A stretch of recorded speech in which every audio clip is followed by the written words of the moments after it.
जिनको आज तो बर्फ गिर रहा है, क्या मजा आ रहा है। हाँ सोनू, कितना मजा आ रहा है, चलो खेलते हैं बर्फ में। वाह, कितना अच्छा बर्फ गिर रहा है। बहुत दिनों के बाद ऐसा बर्फ देखने को मिला है। सच में बहुत अच्छा लग रहा है। हाँ जिनको, बर्फ में बहुत खेल लिया, चलो घर चलते हैं।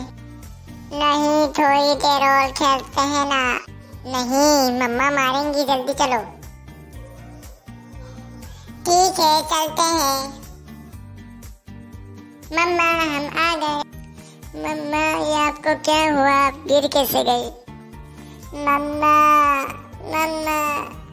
अरे बेटा उठाओ जल्दी, यहाँ पर मैं खाना बनाने आई थी, फिसल के गिर गई जल्दी। रुकिए मम्मा, उठा रही हूँ। अरे बाप रे, कमर टूट गई। बेटा तुम लोग ना होते तो मेरा क्या होता? मॉम, मैं जल्दी से डॉक्टर को फोन कर लेता हूँ। ठीक बेटा।